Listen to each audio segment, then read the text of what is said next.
بسم اللہ الرحمن الرحیم۔ اللہ کے نام سے شروع جو نہایت مہربان رحم کرنے والا ہے۔ رسول صلی اللہ علیہ وسلم نے فرمایا، کسی کے چھپے ہوئے عیبوں کے پیچھے نہ پڑا کرو، کیونکہ جو ایسا کرے گا اللہ تعالیٰ کا معاملہ اس کے ساتھ ویسا ہی ہوگا، اور جس کے ساتھ اللہ کی طرف سے یہ معاملہ ہوگا تو اللہ اس کو اس کے گھر میں ذلیل کر دے گا۔ رسول صلی اللہ علیہ وسلم نے فرمایا، مریضوں کی عیادت کرو اور جنازے کے پیچھے چلو، یہ تم کو آخرت کی یاد دلائیں گے۔ توبہ قبول ہونے کی نشانی یہ ہے کہ اس کے بعد انسان کا دل گناہوں سے ہٹ جاتا ہے۔ اگر تمہارے ساتھ کوئی تعلق نہیں رکھنا چاہتا تو اس سے علیحدگی اختیار کرو، کیونکہ وقت خود سکھا دے گا۔ جب زندگی عارضی ہے تو پھر بھلا مشکلات اور آزمائش کیسے مستقل ہو سکتی ہے؟ اللہ پر یقین رکھیں، کیونکہ ہر مشکل کے ساتھ آسانی ہے۔ جب ہر چیز کو چھوڑ ہی جانا ہے تو پھر حاصل کیا ہے، محرومی کیا ہے، جیت کیا ہے، ہار کیا ہے؟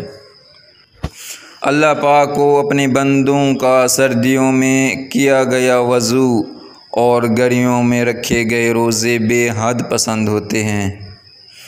اللہ تعالیٰ رزق کی طرح اچھے اخلاق کی بھی تقسیم فرماتا ہے۔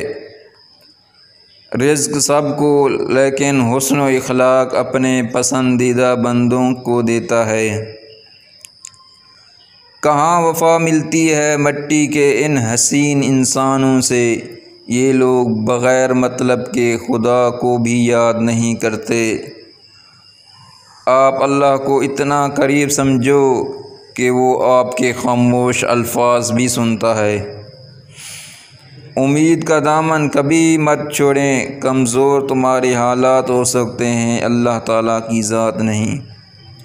رات بھر شبنم گرتی ہے فقط اس لیے کہ پتا پتا ذکر اللہ کرے باوضو ہو کر۔ بن مانگے مل جاتی ہے تعبیریں کس کو، کوئی خالی ہاتھ رہ جاتا ہے ہزاروں دعاؤں کے بعد۔ پوری کائنات میں کوئی کسی کا انتظار نہیں کرتا جتنا رب الکریم اپنے بندوں کی توبہ کا انتظار کرتا ہے۔ نہیں آتا مانگنا تو خالی ہاتھ پھیلا دو، وہ جانتا ہے بند لبوں کی بھی بولیاں سننا۔